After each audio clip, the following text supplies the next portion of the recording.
My name is Margot Hayes, and I'm 66 years old. What I'm about to tell you changed my life forever. The funeral for my husband Ernest was the quietest day of my existence. There, beside his grave, I received a message from an unknown number that sent a chill through me. "I'm alive. That's not me, in the casket," I replied, my hands trembling. "Who are you?" The response took my breath away. "I can't say. They're watching. Don't trust our sons." That moment tore my soul in two. My world crumbled when I saw Charles and Henry, my own sons, standing by the casket with strangely calm expressions. Something was wrong. Their tears seemed forced, their hugs as cold as ice. For 42 years, Ernest had been my partner, my refuge, my reason for living. I met him when I was 24 in the small town of Spring Creek. We grew up on the same dusty back roads, sharing modest dreams. I cleaned houses to support my sick mother, while Ernest repaired bicycles in a small shop he inherited from his father. We were poor, but we were happy. We had something money couldn't buy: real love. I remember the first time he spoke to me. It was a Tuesday morning. I was walking toward the market in my faded green dress and worn-out shoes. He stepped out of his shop with grease-stained hands and smiled at me with a shyness that made me fall in love with him instantly. "Good morning, Margot," he said in a soft voice. "Need me to check out your bike?" I didn't own a bike, but I came up with an excuse just to talk to him. That conversation turned into dates under the big old oak tree in Town Square Park, then into promises of eternal love, and finally into a simple wedding full of hope. The first few years were hard. We lived in a 2-bedroom house with a tin roof. When it rained, we'd set out pots all over the house to catch the leaks, but we were happy. Ernest worked from sun up to sundown in his shop, and I sewed clothes for the women in town. When Charles was born, I thought my heart would burst with happiness. He was a beautiful baby with his father's big eyes and my smile. 2 years later, Henry arrived just as perfect. I raised them with all the love in the world, sacrificing my own needs for theirs. Ernest was a wonderful father. He'd take them fishing in the river on Sundays, teach them to fix things with their hands, and tell them stories before bed. I fed them, dressed them, and comforted them when they cried.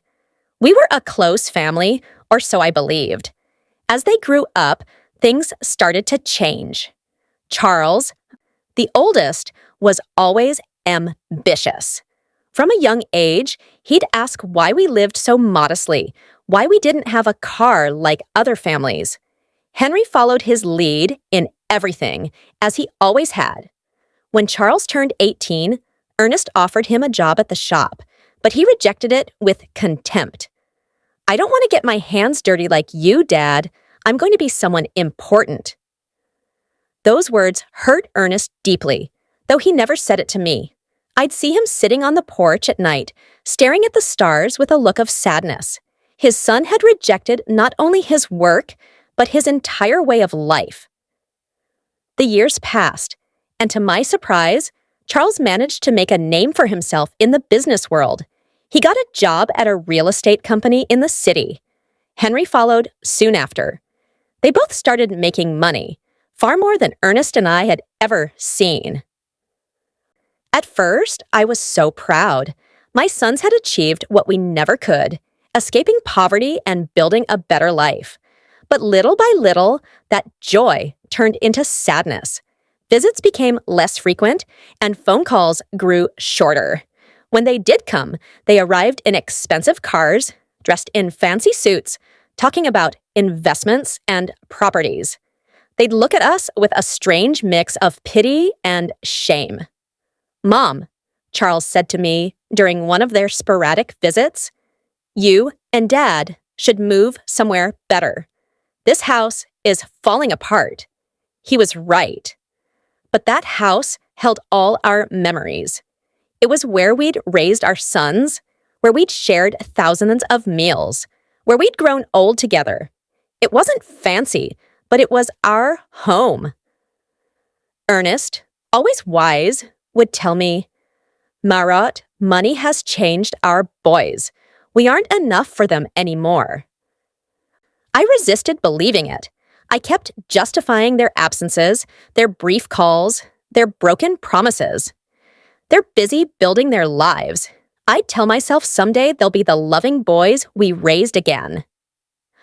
But in my heart, I knew Ernest was right. We had lost our sons long before I lost my husband. I just didn't know to what extent we had become strangers to them. The most drastic change came when Charles married Jasmine Albright, a woman from the city who never hid her disdain for our simple lifestyle. The first time he brought her home, she arrived in high heels that sank into the dirt of our porch and an elegant red dress that looked more expensive than everything I had ever owned. "Nice to meet you," she said, with a forced smile, barely extending the tips of her fingers to greet me. Her eyes scanned our humble home with an expression I couldn't decipher, but that made me feel small. During dinner, Jasmine barely touched the food I had prepared with so much love. She moved the meatloaf around on her plate and cut tiny pieces of chicken, but she ate almost nothing. Charles seemed nervous, constantly apologizing for things he had never been ashamed of before. "Next time, we'll take them out to a restaurant," he whispered to Jasmine, thinking I couldn't hear, but I heard him. Every word pierced my heart like a knife. Henry, for his part, remained single, but adopted the same distant attitude as his brother. His visits were limited to special occasions, and even then, he always seemed to be in a hurry to leave. He was constantly on his phone, closing deals, even during our conversations. "Mom, I have to go," he'd always say before it was time. I have an important meeting early tomorrow. Family Sundays became a distant memory. Christmases grew cold and formal. My sons would bring expensive gifts we didn't need. They'd stay for 2 or 3 hours and then leave with evident relief. Ernest and I grew old alone, comforting each other. He continued to work in his shop, though his hands no longer had the same strength. I continued with my sewing, but my eyes weren't the same. We made do with our small income, proud not to ask for anything from our successful sons. "Do you know what the saddest part is, Margot?" Ernest said to me one night as we drank coffee on the porch. "It's not that they have money, it's that the money has made them believe we aren't important anymore." He was right as always. My sons hadn't just changed financially. They had changed in their hearts.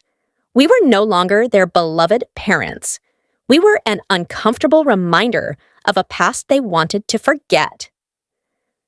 Things got worse when Charles bought a $200,000 house in an exclusive neighborhood in the city. Henry did the same soon after, investing in a luxury condo that cost $150,000. Suddenly, our sons were owners of fortunes we couldn't even imagine. "You should sell this house and move into a retirement community," Jasmine suggested during one of her rare visits. "There are some very nice places for people your age. You'd be more comfortable." The word community hit me like a slap. A retirement community. After 40 years of building our home, after raising these sons with so much love, they wanted to send us to a home. "We don't need a home," Ernest replied with the dignity that always characterized him. "We're fine here in our house." But I saw the expression on Charles and Henry's faces. They supported Jasmine's idea. To them, we were a burden, a problem to be solved in the most convenient way. It was then that the more direct suggestions began. Charles arrived one day with papers in his hand, documents he had prepared without consulting us. "Dad, Mom," he said, with that fake smile he had perfected. "I've been thinking about your future. This house is worth at most $1,000. If you sell it, I can add some money. so you can move somewhere better, a better place. To us, there was no place better than the home where we had been happy for decades.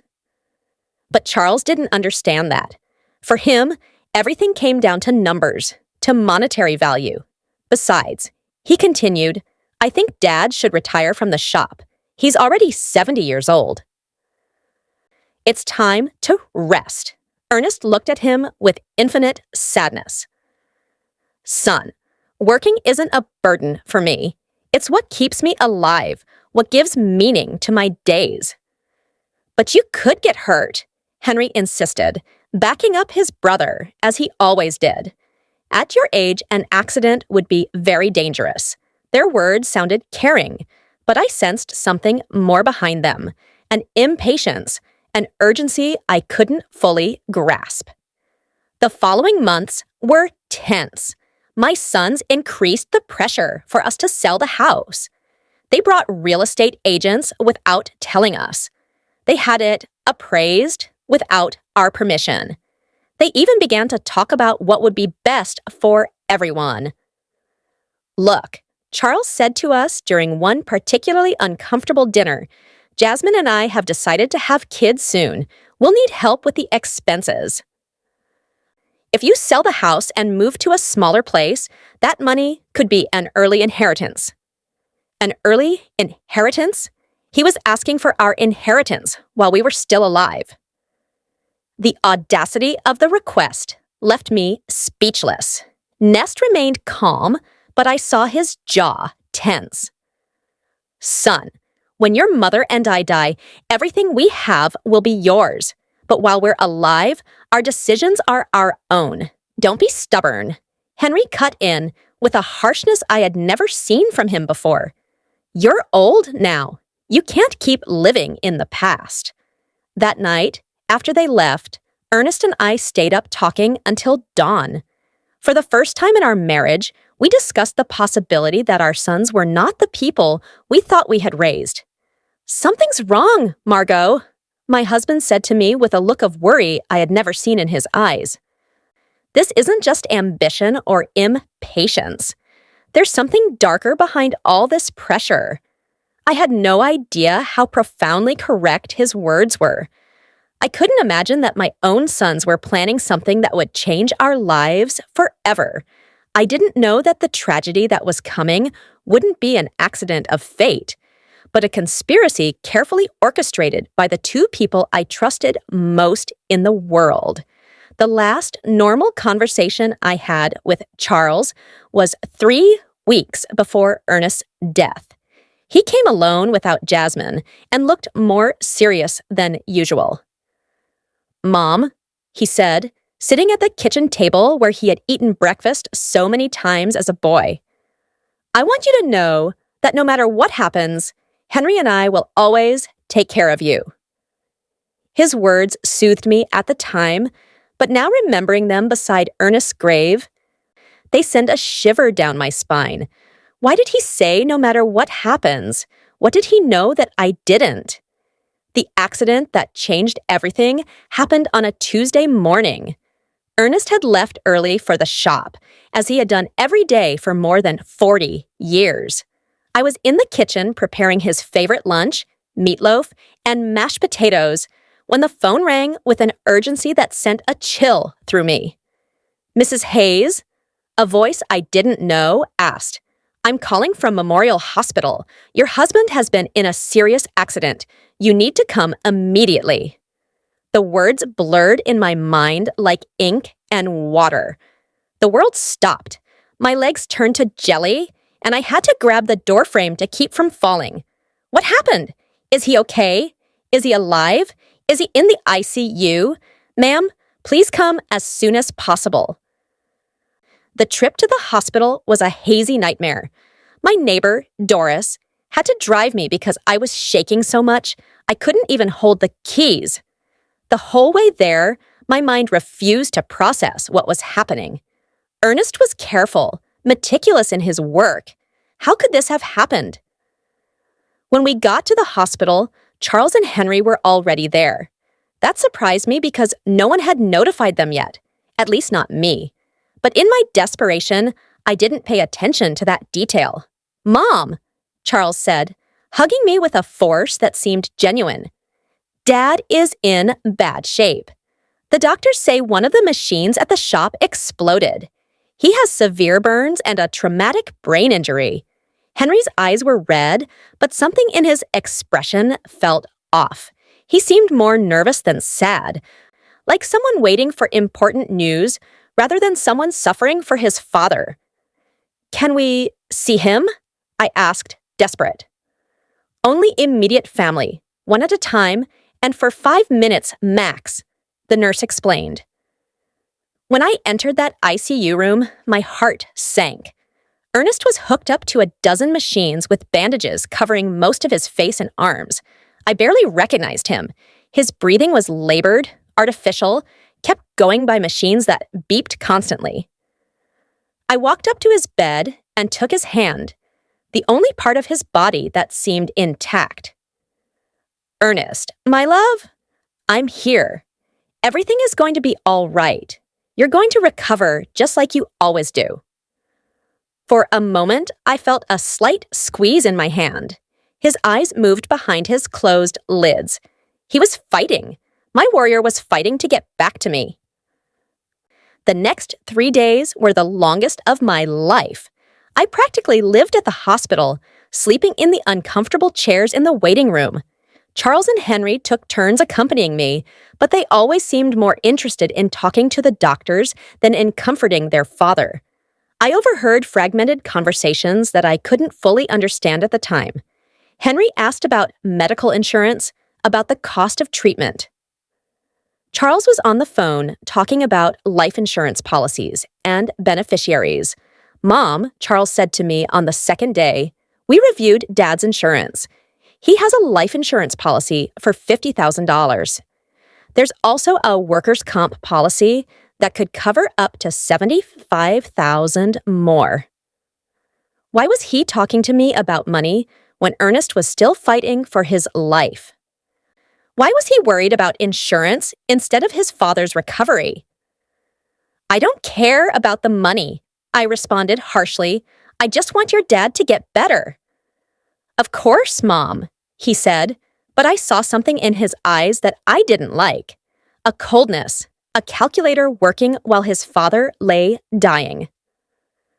On the third day, the doctors gave us the most devastating news of my life. Dr. Patterson, an older man with a compassionate expression, gathered us in a small office. "Mrs. Hayes," he began softly, "your husband's condition is critical. The burns have become infected, and the head trauma is more severe than we initially thought. We have to be realistic about his chances." "What does that mean?" I asked, though my heart already knew the answer. "It means we need to prepare for the worst. Your husband is in an induced coma. We could keep him alive indefinitely, but his quality of life, well, it's highly unlikely he will ever regain consciousness." My world fell apart around me. 42 years of marriage, an entire life built together. And now they were telling me it was all fading away like smoke. "We want to try everything," I said through sobs, "no matter the cost, no matter how long it takes." But Charles exchanged a look with Henry that deeply unsettled me. "Mom," Charles said in a voice that tried to sound understanding, "we have to be practical. Dad wouldn't want to live like this. He always said he never wanted to be a burden on anyone." "A burden?" I exploded with a fury I didn't know I had. "He's your father. He's not a burden. He's the man who raised you, who worked his whole life to give you the best he could." "We know, Mom," Henry chimed in. "But we also have to think about you. The medical bills are going to be enormous.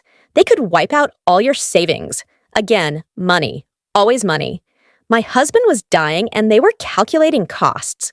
That night, alone in the hospital room, I took Ernest's hand and spoke to him as if he could hear me. "My love, I don't know what to do. The doctors say there's no hope, but I can't let you go. I can't imagine my life without you." It was then that something happened that still gives me goosebumps. His fingers moved slightly, squeezing mine with a force that was almost imperceptible. His lips moved as if he were trying to say something, but no sound came out. I called for the nurses, desperate. He's reacting. He's trying to talk. But by the time they arrived, Ernest had returned to his previous state. The nurse checked the monitors and shook her head. Sometimes there are involuntary muscle spasms, ma'am. It doesn't mean he's conscious. But I knew what I had felt. Ernest had tried to communicate with me. He had fought to tell me something important. 2 days later, in the early hours of Friday morning, the machine alarms went off. Lights flashed. Nurses rushed to Ernest's room. I was dozing in the hallway when the noise woke me up. No, no, no, I screamed, running toward the room. The doctors worked for 40 minutes trying to resuscitate him, but it was useless. At 4:37 in the morning, Ernest was officially declared dead. The pain I felt in that moment was physical, as if my heart had been ripped from my chest. I collapsed by his bed, hugging his still warm body, refusing to accept that he was gone forever. Charles and Henry arrived at the hospital an hour after their father's death. They seemed prepared, as if they had been expecting the call. They brought papers, documents, and phone numbers for funeral homes. "We already talked to the Spring Creek Funeral Home," Charles said to me, while I was still crying inconsolably. "They can pick up the body this morning. We also contacted the insurance," Henry added. "The claim process is already underway." How could they be so efficient, so organized, so cold just an hour after losing their father? Something was wrong, but my grief was so intense that I couldn't think clearly. The funeral was scheduled for the following Monday. Charles took care of all the arrangements without really consulting me.